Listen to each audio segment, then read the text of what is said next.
Semana passada, dia 7 de setembro, houve a canonização de 2 jovens que entraram para o catálogo de santos da Igreja Católica. Eu sou católica, só para constar. Que foi Carlo Acutis, que tornou-se o padroeiro da internet, é um jovem de 15 anos, e Pier Giorgio Frassati, que é um jovem de 24 anos que tornou-se o padroeiro dos alpinistas e desportistas. E eu achei interessante, né, a movimentação nas redes sociais e até mesmo na nossa igreja local.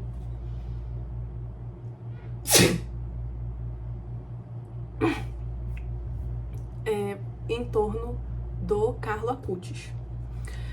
O Carlo, ele era um jovem de 14, 15 anos e ele faleceu de leucemia.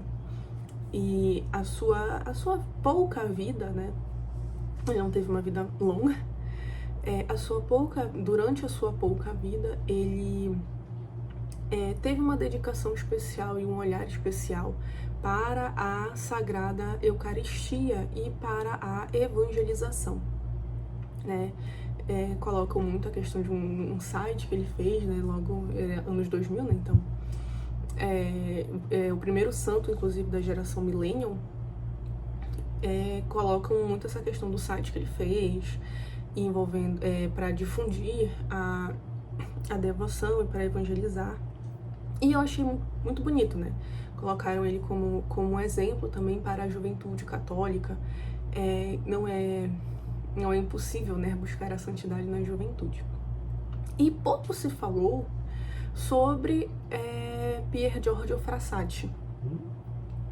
Frassati faleceu com 24 anos, se eu não estou enganado, oh meu Deus, eu esqueci agora o nome da doença. Poliomielite, lembrei.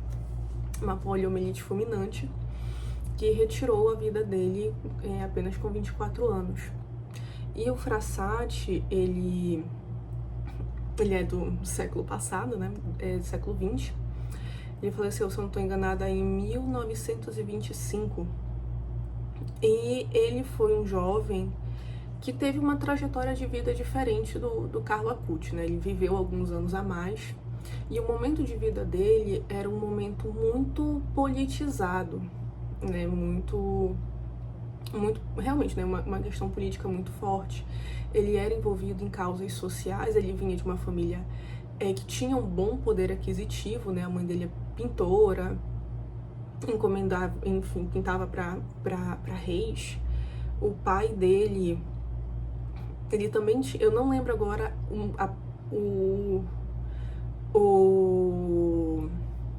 a profissão do pai dele, eu sei que ele foi fundador de um jornal, mas eles tinham um certo poder aquisitivo. E o Giorgio Frassati, ele, muitas vezes, eu lendo um pouco da história dele, comparei muito a São Francisco de Assis, sabe? Se despojava de seus bens para dar para aqueles que precisavam. E algo que me chamou muita atenção no Giorgio Frassati é que ele soube viver uma juventude jovem, uma juventude ativa, uma juventude envolvida em causas sociais, uma juventude de brincadeiras, uma juventude também de coisas boas, de prazeres bons, sabe, de hobbies, de diversão, sem afastar-se daquilo que ele acreditava enquanto fé, enquanto religião católica. E muito me chamou a atenção justamente nessa disparidade talvez o meu círculo de redes sociais e o meu círculo de amizades tenha dado um certo destaque para o Carlo Acutis e não para o Frassati, mas também muitas vezes, deixa eu ajeitar aqui que tá me incomodando essa câmera, mas muitas vezes, em muitas matérias de redes sociais, mesmo de sites católicos, eu via muito destaque para o Carlo Acutis e não pro Giorgio, e não pro Frassati. E isso me trouxe algumas reflexões e não sei. Eu, Sabrina, não sei se por conta da idade, não sei se por conta de como eu enxergo, de como eu interpreto a sociedade e a minha fé, me identifico muito mais com o Frassati do que com o Carlo Acutis. Eu acho, vendo mesmo, né? Claro, nenhum é melhor do que o outro, mas eu gostaria muito dessa comparação. Eu fiquei nessa comparação na minha cabeça. Eu vejo o Carlo Frassati muito mais como, de fato, uma juventude muito real, muito mais palpável para nós do que propriamente a juventude do Carlo Acutis. Carlo Acutis, ele faleceu ainda quase como uma criança. Realmente, né, gente, 14 anos, 15 anos, eu, Sabrina, ainda considero criança, tá? Ainda considero, assim, pouca juventude, sabe? Ainda é uma adolescência muito no seu início. E eu acho que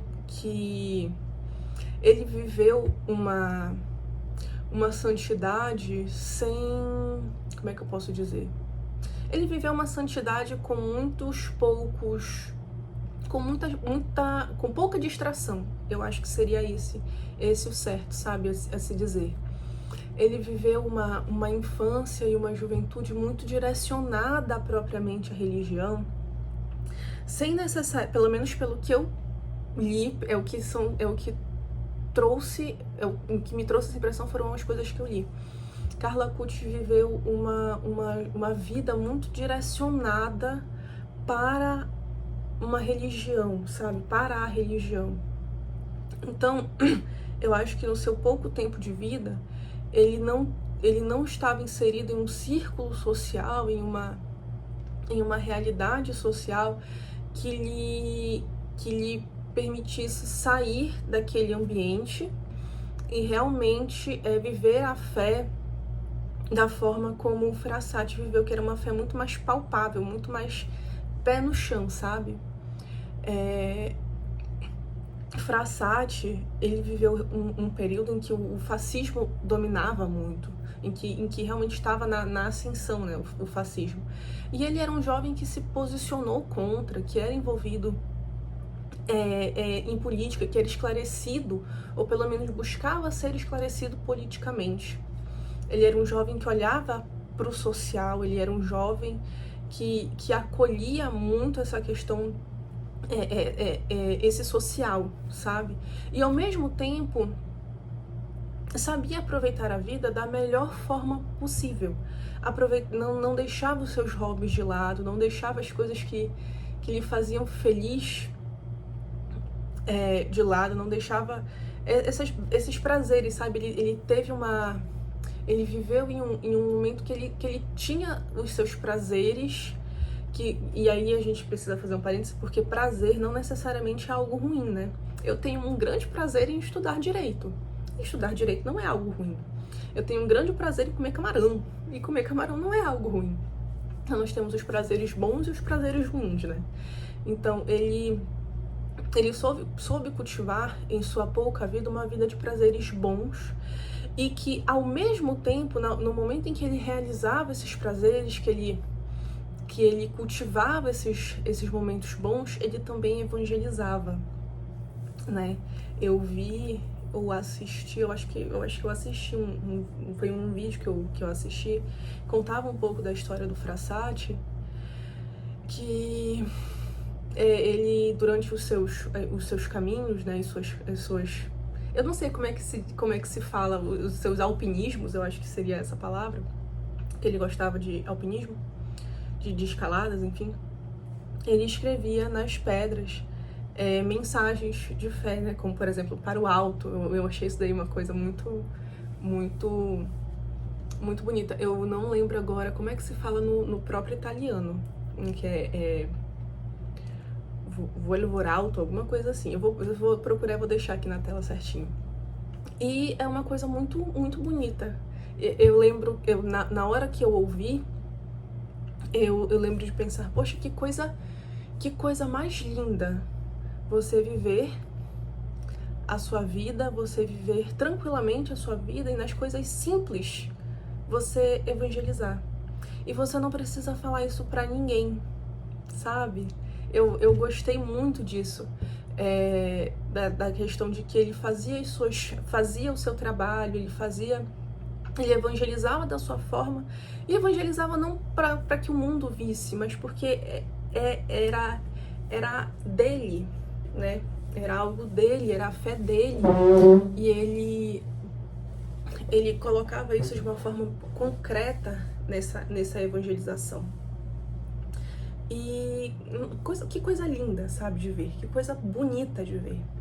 E eu acho que talvez seja por isso que eu me identifico mais com Frassati do que com Carlo Acutis. Gente, eu sei que tem que colocar o São Pier Giorgio Frassati, o São Carlo Acutis, mas a gente tá tão acostumado a falar o nome que às vezes causa estranheza colocar o São, né, ou o santo na frente. Porque parece que é como se fosse, sabe, uma pessoa que tá ali do lado. Eu acho que a identificação com cada um dos novos santos depende muito do momento de juventude que você está vivendo.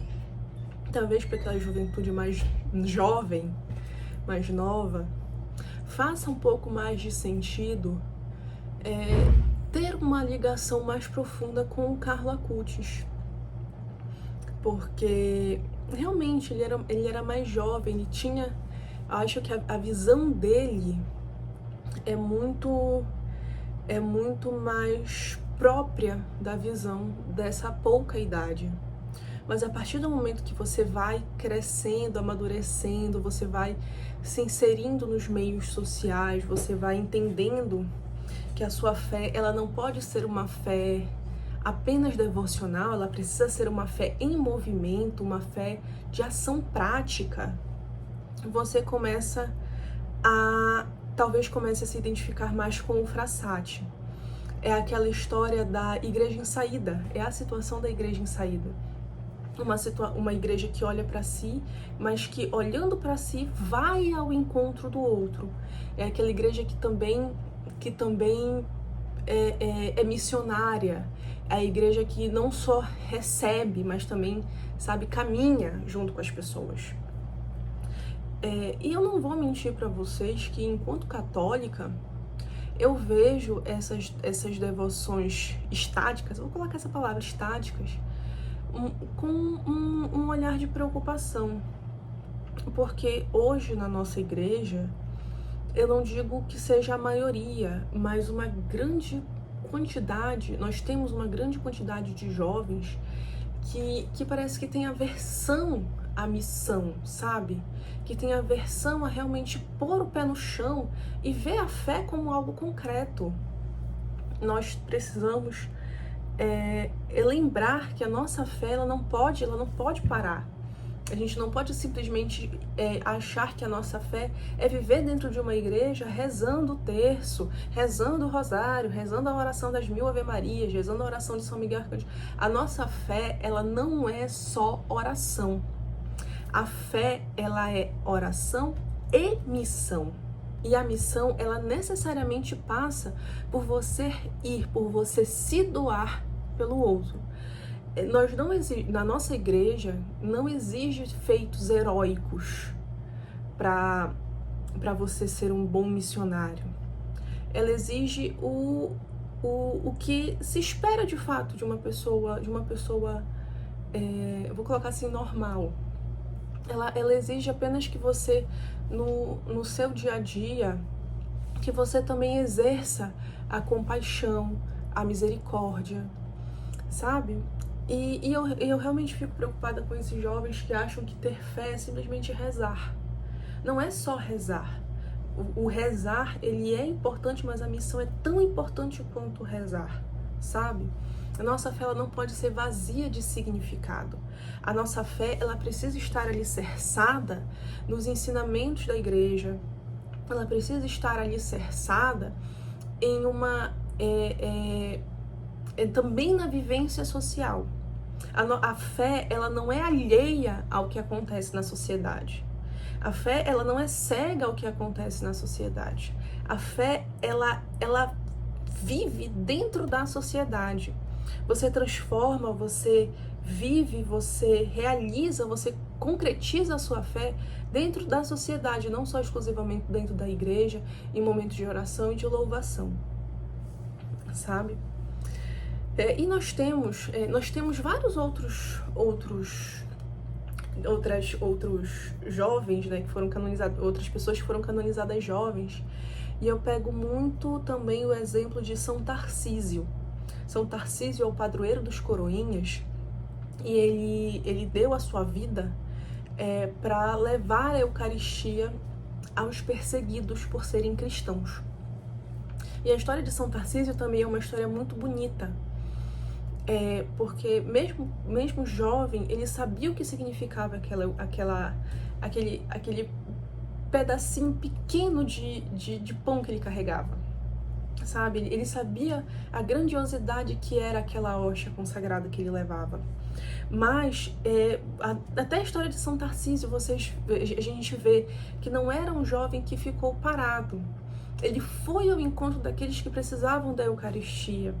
Ele morreu defendendo a sua fé, sabe? Ele morre defendendo a sua fé. Ele está inserido numa sociedade, ele luta contra uma sociedade que perseguia cristãos. Então também não era uma fé parada. Mesmo com a pouca idade, ele entendia que existia algo maior para ser feito. E meu cachorro latiu. Mas voltando aos dois, né? Carlo Acutis e Pier Giorgio Frassati. São Carlo Acutis e São Pier Giorgio Frassati. Mas mesmo nessas minhas colocações, quão bonito é ver que a nossa fé, a nossa santificação, ela não se dá por feitos extraordinários.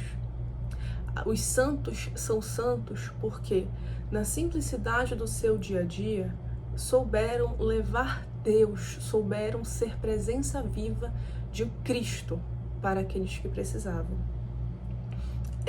São Pier Giorgio não fez nada extraordinário. Ele apenas acolheu, ele apenas olhou para aqueles que precisavam. Carlo Acutis não fez nada extraordinário, não fez nada que muitos fazem aqui hoje, né? Os influencers católicos ou de outra religião, enfim. Ele não fez nada demais, vou dizer assim, ele não fez um super feito heróico. Ele apenas evangelizou da forma que ele sabia evangelizar. E que coisa bonita, não? Que coisa bonita, que isso também, que a canonização desses dois jovens também nos sirva para ver, para aprender, para vivenciar justamente isso. A santidade não se constrói com feitos extraordinários. A santidade se constrói no dia a dia, vivendo na sociedade que nós vivemos, construindo a fé dentro dessa sociedade.